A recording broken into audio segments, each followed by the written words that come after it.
It's about time for a new update. There's been some changes. My blue dot sleeper goby died. I had it for about 2 years, and it was full grown when I got it, so it could have just died of old age. It was really hard to get it to eat. I did some hydrogen peroxide dosing for a few weeks.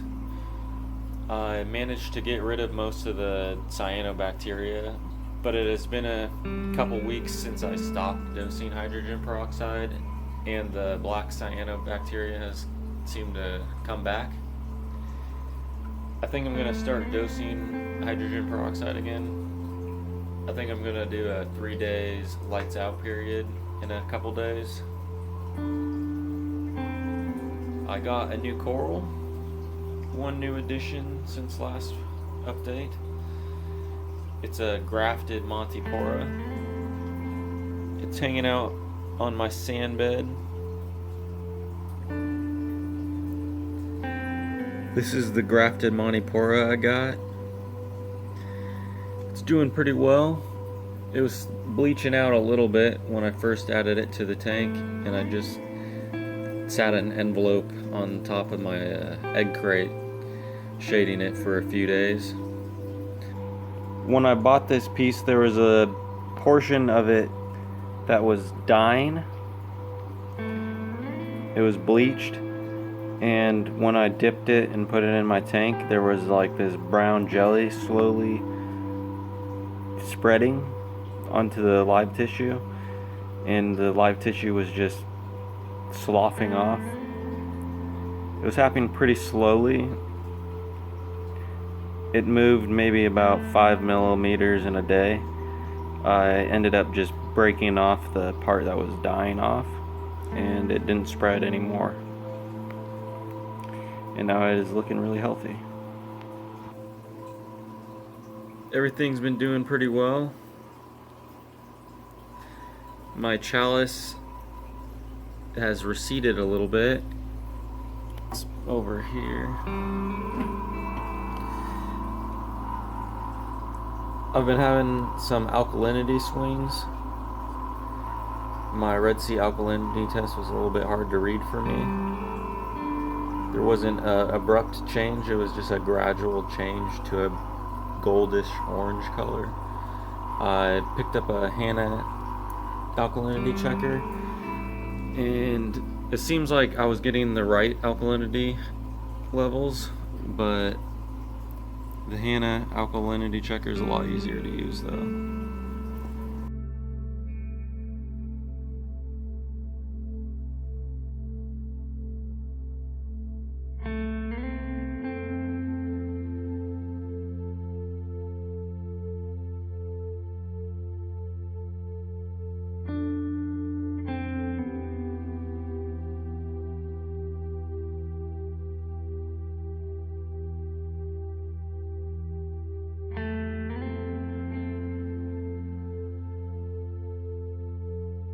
My blue-green chromis, I have 2 of them, and this used to be the smaller one, but now it is the dominant one.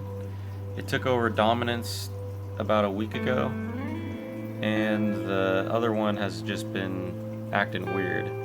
It was hiding out in this corner over here for a couple days, and now it just likes to hang out behind my overflow box. The 2 other corals that have been affected by the alkalinity swings have been this green bird's nest and this orange Montipora digitata. I'm assuming it was the alkalinity swings because my nitrates have been 0 and my phosphates are at 0.06 ppm.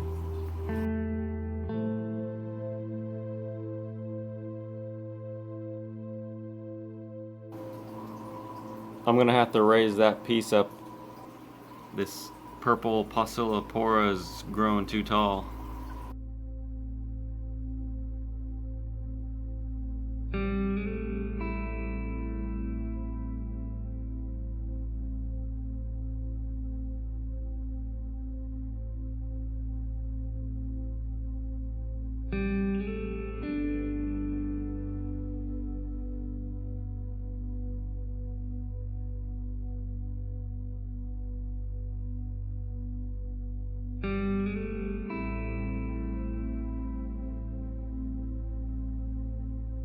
These green star polyps have been growing like crazy. I've been having to cut them down away from my orange Montipora right here.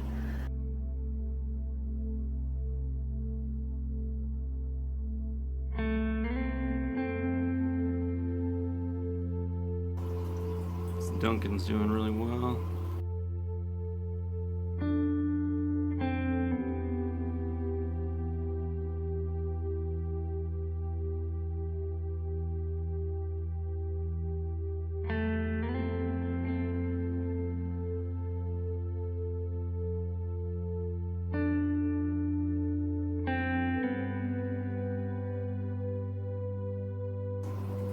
My Melanaris wrasse likes to sleep underneath my brain coral right here.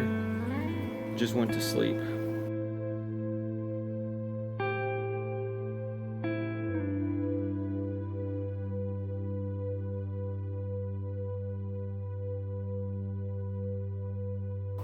There's a little bit of the cyano right there. It's a little bit purplish.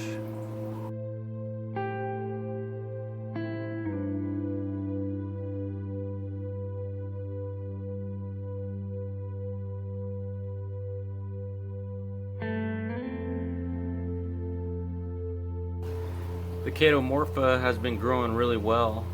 I don't know if it's dying off right now or if that was just in the shade for too long and I rotate it every once in a while, but I'm hoping it's not gonna die off.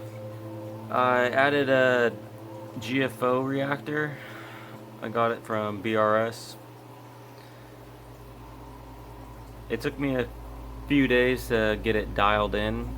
I think I forgot to squeeze the sponge out when I first filled it up with water, and there was a lot of air bubbles getting trapped in there, and it was stopping the GFO from tumbling.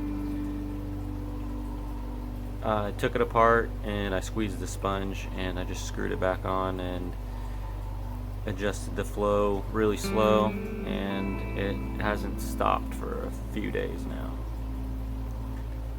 I've had it running for about 2.5 weeks. I moved my marine pure block into the center section of my refugium, and I moved the power head into the first section. It's keeping the first section really clean, and I think it was a good move. I moved my biopellet reactor around a little bit just to give me a little bit more space to get out the dosing reservoirs. I cleaned out my biopellet reactor and it has a lot more flow now.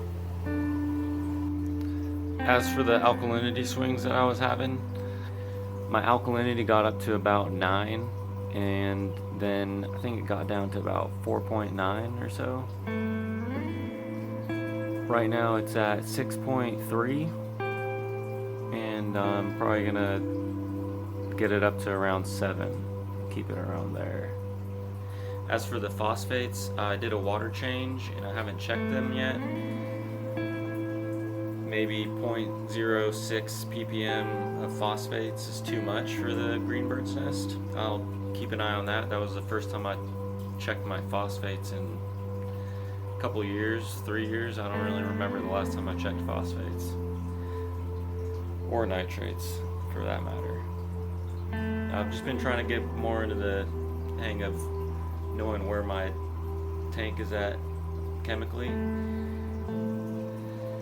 My magnesium stays right at 1400 ppm.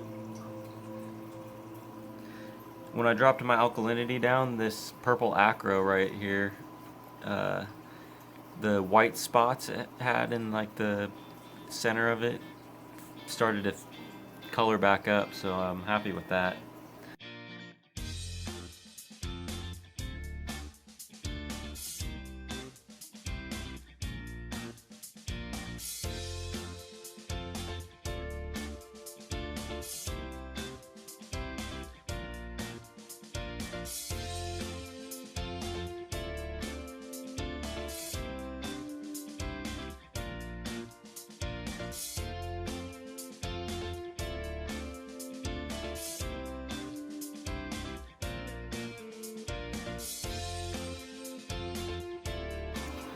I put a little piece of the green Montipora on the pink one.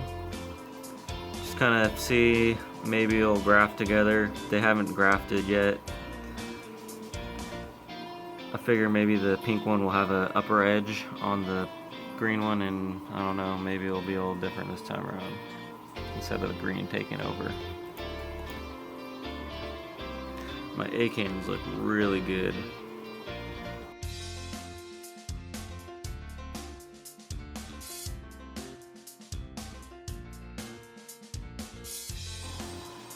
I'd like to say thanks for 500 plus subscribers.